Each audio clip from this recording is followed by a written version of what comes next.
I'm your man Jay Muscle back again for another session of Speak Your Game. And yes, the NBA playoffs are just going down right now. You have a few injuries that happened in these past couple games. There's been some players that's been good. There's some players that haven't been showing up. I'm gonna talk about that plus a couple other things. But first, this is Speak Your Game. And I like to give a special shout out to Total Apex. Yes, I write for Total Apex Sports. We have a complete crew of writers that write from sports, entertainment, gaming, living, horoscopes. Hey, give Total Apex a look. You might find something you like. I write for the sports section. Yes, football, basketball, anything else sports related. Give Total Apex a look. But this is Speak Your Game. I'm Jay Muscle, and I'm going to talk about these NBA playoffs that's been going crazy. And the first thing I'm going to talk about, yes, I'm going to talk about it first. OKC, Memphis Grizzlies. I hope Ja Morant isn't severely hurt. I hope this is just a little twinge. He gets some recovery and rehab, and he's back on the court. Yes, I'm going to say it. If Ja Morant didn't get hurt in the second quarter, Memphis would have won this. OKC was down by 29, 27 at that particular time. Ja Morant goes down. OKC goes on a run and accomplishes one of the second largest comebacks in NBA playoff history. I mean, they was down 26. Now they got the thing tied up at 3-0. Even with Ja Morant coming back, it doesn't look good for the Memphis Grizzlies. Ja Morant had 15 points before he went out with his hip injury falling, and it looked bad. It looked real bad. I hope I hope seeing it is worse than it really is. I hope it's just, a little contusion or something, bone bruise, and he can get back out there. I just hate seeing players get hurt in a series where it really matters. And I think it mattered for Memphis with Ja Morant getting hurt, and that's the way OKC was able to get back. Not trying to take any thunder away from the OKC, no pun intended, but hey, y'all gotta realize if Ja Morant didn't get hurt, y'all may not have won that game. But hey, OKC won. They're 3-0. They were shooting 45% from the field, 34%. Memphis shot 43% from the field, 33% from three, 43%, 34% from three for OKC. Shai Alexander, 31 points, 10 for 27, 2 for 7 from 3-point. It's Shai Alexander. Shai Alexander was killing it, 31 points. Chet Holmgren chipped in with 24 points. Going 8 for 16, 50% from the field. Also went 50% from 3-point. Jalen Williams, 26 points, 9 for 16 from the field, 2 for 6 from 3-point. Hey, they did what they had to do to get the win. Now they're sitting 3-0. It don't look good for Memphis, especially if Ja Morant isn't back. Jaren Jackson had 22 points. He was 50% from 3-point. A real shiny moment for Scottie Pippen Jr. He came in with 28 points. He was 6 for 10 from 3-point. That's 60%. That was like the highlight, really highlight going into the second half with Scottie Pippen Jr. But without Ja Morant in the lineup, Memphis really can't measure up to OKC Thunder that's been killing it all season. Number one in the Western Conference. They play again on Saturday for Game 4. It's not looking like Ja Morant will be there for that game. He might not. You just don't know. They seen him on. He was seen on crutches, according to ESPN. So we don't know. Shout out to Ja Morant. Hopefully, it's not that too bad. OKC Thunder. 3-0 in the series, looking to sweep Memphis Grizzlies. Next game I want to talk about, though, is Knicks and Pacers. And if you did not watch this Knicks and Pacers game, it was highlighted. These two teams were battling back and forth. The Knicks shot 46% from the field, 37% from three-point. Pistons, the Pistons was shelling it out. Tim Hardaway Jr. had 24 points. Jalen Duren had 16, and that guy has been killing it all season for the Detroit Pistons. Cade Cunningham, 24 points, 11 assists. They just couldn't topple over these New York Knicks. Karl Anthony Towns, he showed out.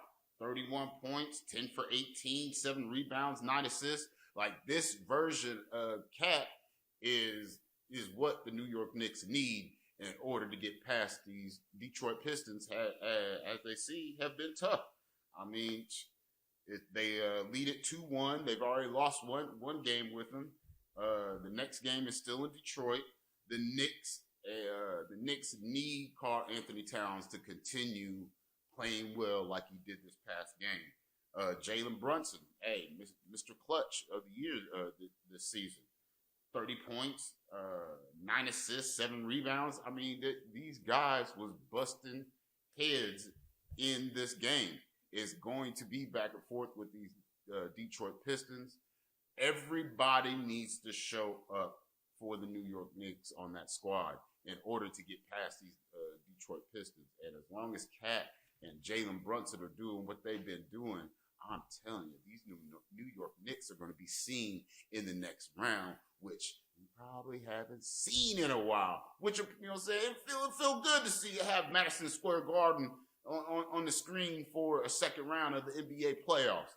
Now, if you like what I've been talking about here at Speak Your Game, go ahead and leave a thumbs up and leave a comment. If you don't like what I've been talking about, you go ahead and leave a thumbs down and also leave a comment. You can find Speak Your Game at any platform, YouTube, TikTok, Facebook, Instagram, or any platform that you on. Speak Your Game is there. Me, Jay Muscle, is also there. Go ahead and leave a comment, leave a like. But we're going to keep moving on in these NBA playoffs. I'm telling you, wasn't too good for the Denver Nuggets the other night. The Clippers came in, got them a win. Now the Clippers lead the series now 2-1. They lost, you know what I'm saying? They lost 7-1. Clippers busted their head 117-83. Kawhi Leonard, which I said, he's slowly waking up. He had 21 points in game 1. He had 39 points in game 2. In this game, he had 21 points, 11 rebounds, 6 assists. I mean, this is the Kawhi Leonard we are remembering from about 3-4 seasons past. I mean, as long as he stays healthy, it gives the Clippers a chance. And Zerbe, jumped in with 19 points, 9 rebounds. James Harden continued to be the monster that he was. He didn't drop 30 like he's been doing, but he still did drop 20 on him, and also provided 9 assists. Powell 20 points. But you know what I'm saying? Man, this series is gonna go 7. I'm gonna say it now. This series will go 7 games because the Denver Nuggets are nothing soft. I mean, Jokic still triple-double this game in a loss. I mean, 23 points, 13 rebounds, 13 assists. I mean, you're not going to keep this Denver Nuggets team down. It's just a couple role players didn't have a decent game this past game with the Clippers. I mean, Jamal Murray, 23 points, 8 for 15 from the field, 1 for 4 from three-point. Not really need at least 50% from him coming from the three-point line for the Denver Nuggets. Gordon, 15 points, 6 for 16. He was 50% from three-point. I think Michael Porter Jr., I think his shoulder was still bothering him from the past game. He only chipped in 7 points. They had no help from the bench. They only had 6 points from the bench.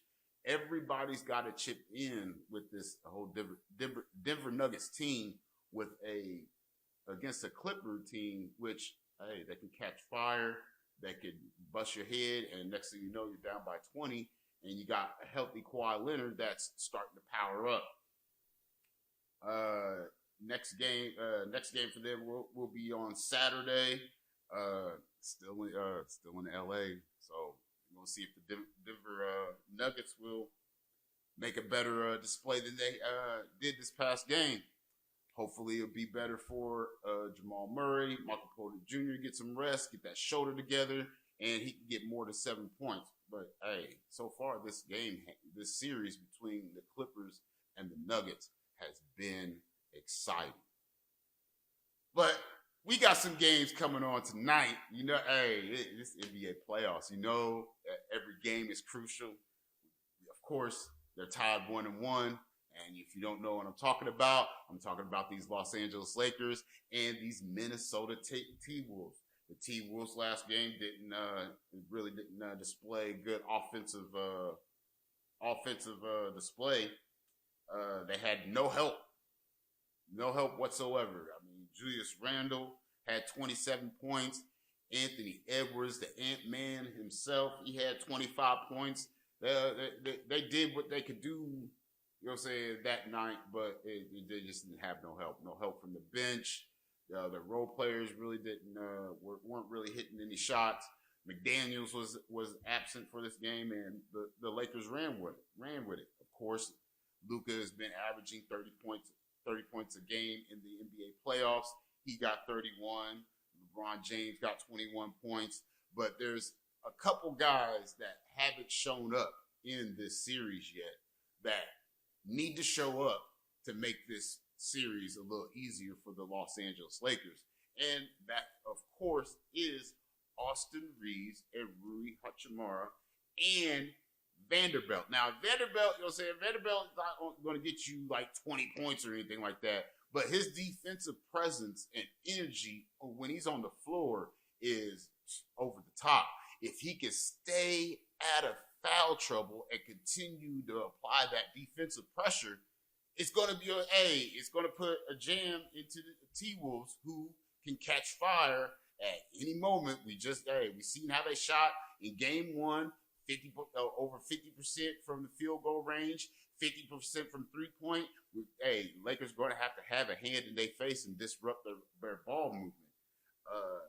Austin Reeves, he's scoring like 16 points a game, but at the closing the last I want to say 20 games or something like that of the season, but for the closing of the season for the Lakers, he was scoring like 20, 22 points, 25.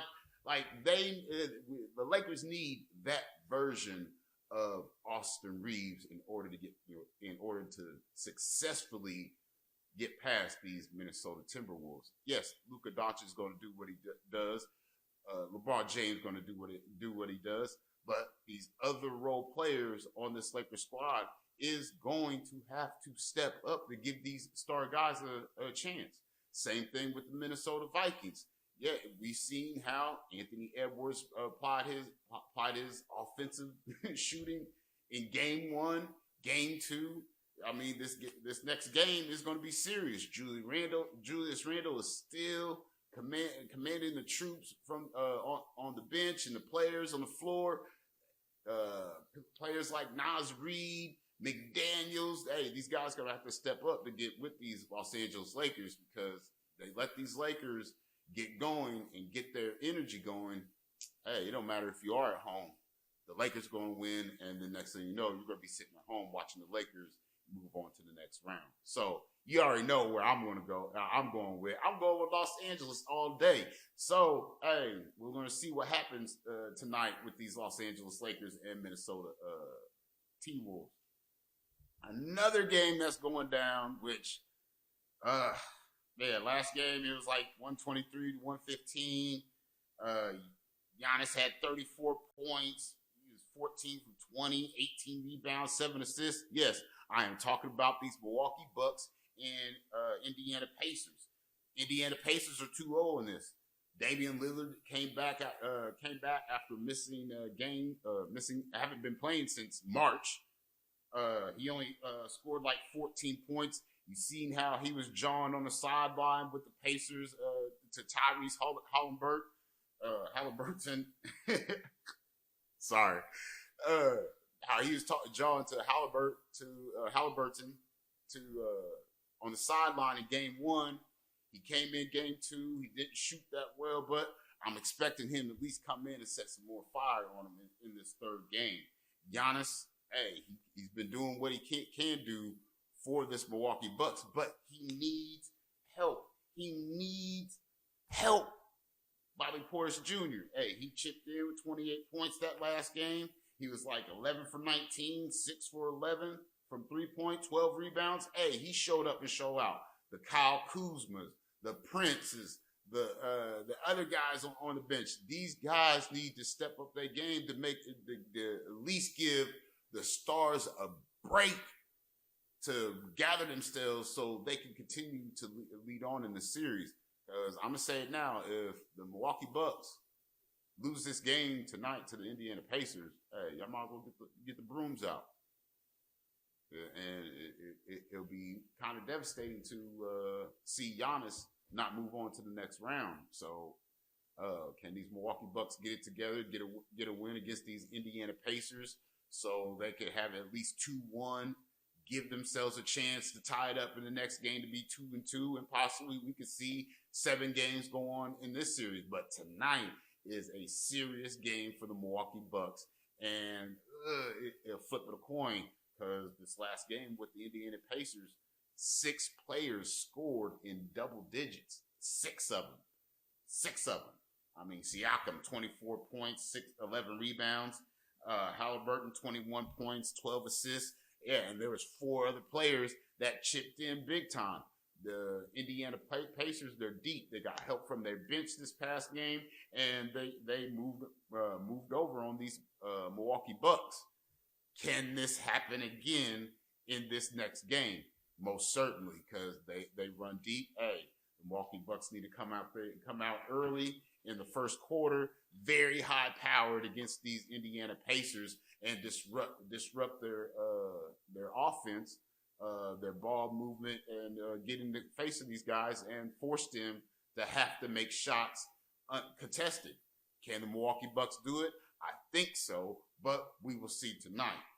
Another game that's going on tonight. Another game 3. We got these Boston Celtics and Orlando Magic. Yeah, the Boston Celtics do lead it 2-0. And this past game, they didn't even have Tatum. He's out with a wrist issue. Hey, it was no problem. Like I said before, with these Boston Celtics, you never know which one of these guys are going to go off. We saw Derek White go off from 3-point a couple nights ago, scored 31 points. Hey, the past win against the Orlando Magic, it was Jaylen Brown's turn. He scored 36 points. Porzingis came in, chipped in 20 points, 10 rebounds. Derek White really didn't have a tremendous game like he did before, but he did score 17 points. Pritchard came off the bench with 14. It doesn't look good for these Orlando Magic. They gotta get a win. They gotta get a win to make this series serious or some type of competitive for the Boston Celtics, or they're going to be sitting at home for the next round. And the Magic shot 47%, 24% from 3-point. Banchero 32 points. Wagner had 25 points, and that was it. The whole Orlando Magic squad are going to have to get together and really push these Boston Celtics to force them to have to make them bend the knee and get up out of this first round. Hey, it can happen, but we already know how these Boston Celtics can be. Hopefully Tatum gets his wrist together and he gets back into the lineup. But as of right now, they can hold it down without him. man, the Boston Celtics is no joke at all. At all. This is Speaky Game. I'm Jay Muscle. If you like what I've been talking about, go ahead and leave a thumbs up, comment. You can find Speaky Game at any platform, YouTube, Facebook, TikTok, and that's Speak Ya Game. Not your, ya. Yeah. There's a difference. When you go looking for it, hey, if you don't put that ya, you put your, you ain't going to find it. But I'm going to sit here, you know what I'm saying, wait on these games to transpire in these NBA playoffs.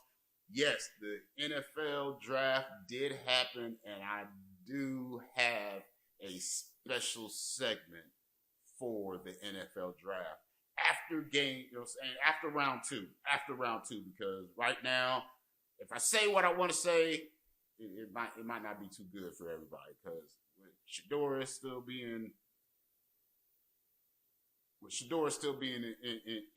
on the board, and I mean, Pittsburgh passed him up. Hey, my Buccaneers passed him up. Hey, I would have liked to see him in a Buccaneers jersey. Yes. Shedeur Sanders, Buccaneers jersey. Hey, I don't know what the reason why all these teams didn't pick this guy, but you're going to hear it from Jay Muscle right here at Speak the Game. Y'all passed up on a grade. Y'all going to regret it. But I'm going to talk about that in the special segment of Speaky Game NFL Draft. But I'm Jay Muscle. This is Speaky Game. I am going to catch you next time. Y'all be easy.